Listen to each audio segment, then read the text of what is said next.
I always feel like I'm real smart. Let's test it. Me talk good today about things. Okay, let's try this again.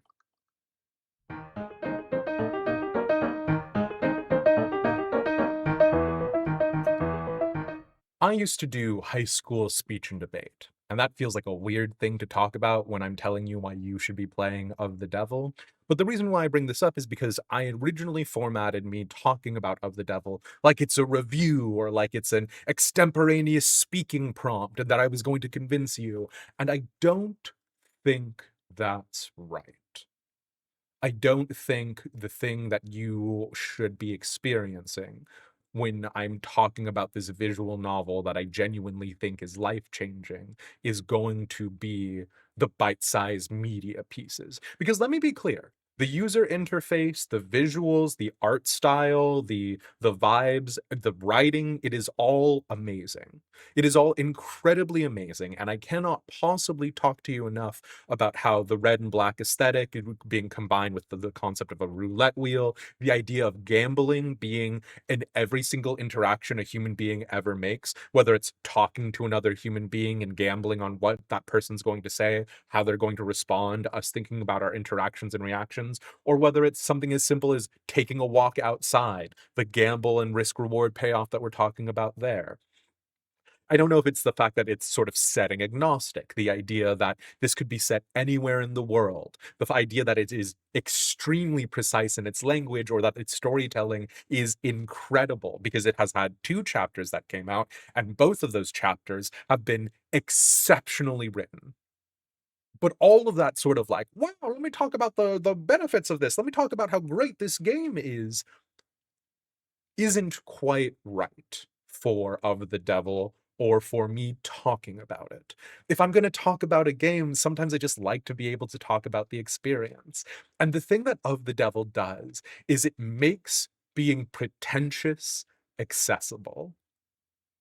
And that's nothing, right? Like, that phrase might feel like nothing, but if you have ever been someone who wanted to be pretentious or wanted to be hip, the term hipster has been dead, but I guess this is me exhuming it from its grave. If you've ever wanted to be the kind of person who had those sort of philosophical thoughts, who had those ideas, who could call themselves a free thinker or a philosopher, Of the Devil gives you all the tools that you need to do that in the real world right now and also in the context of the game, and that's incredible.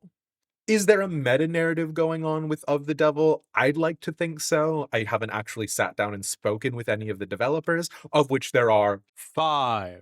And then, of course, there are more people who have both worked on it and helped it, assets that were made, that sort of stuff, which they properly accredit, but there are 5 people who worked on this game.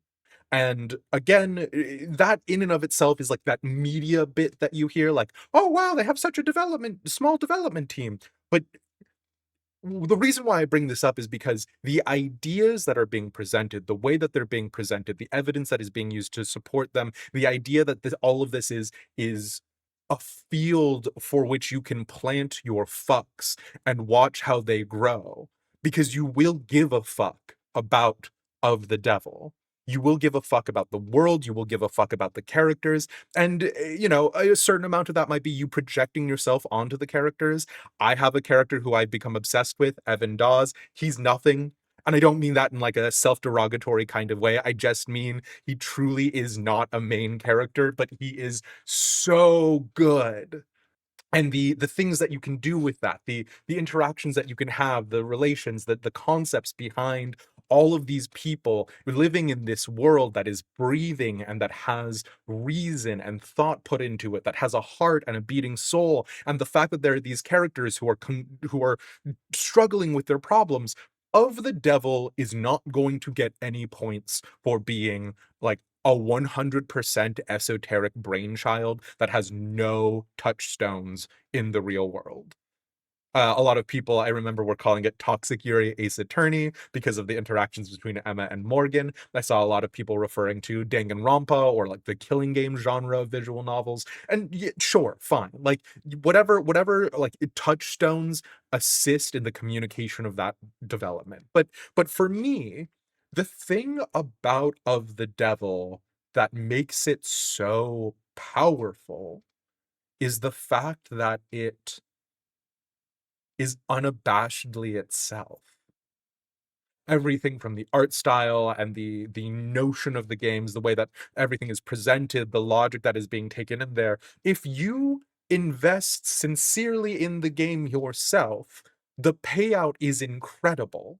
And I don't know how else to convey that because I do feel strange being like, you need to play this game. This game is good. And also, I'm going to take out all of the normal ways that I would convey that and try and do it uniquely for Of the Devil in the way that Of the Devil in and of itself is unique.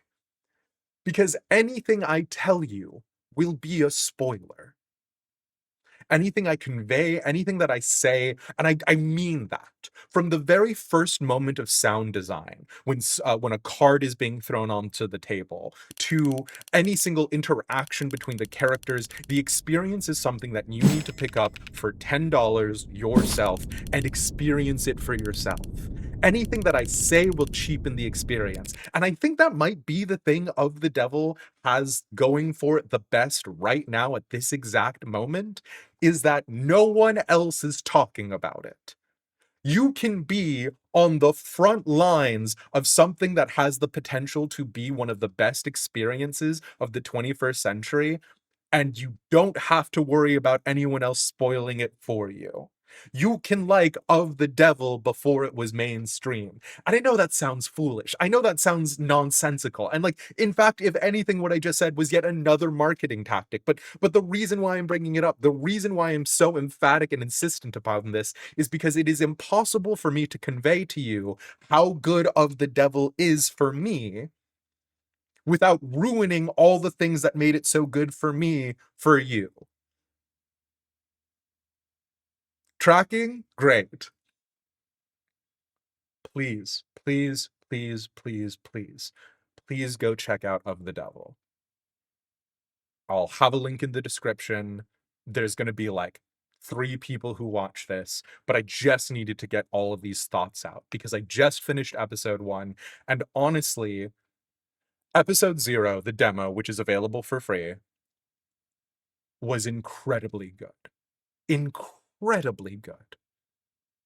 But episode 1 gives you the villain and gives them to you in such a powerful, compelling, brilliant way that I am so excited to not only see episode 2, not only to see all the rest of the games that they do, but to be able to live in this world a second time.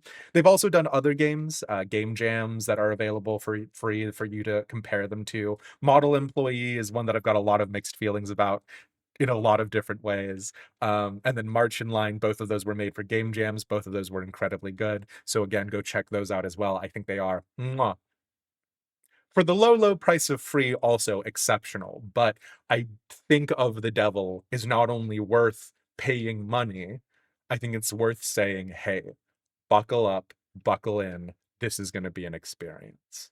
So, okay, that's everything I got to say about that. See ya. This is not, this goodbye is not staying in. It might. I'm not going to do a lot of editing on this.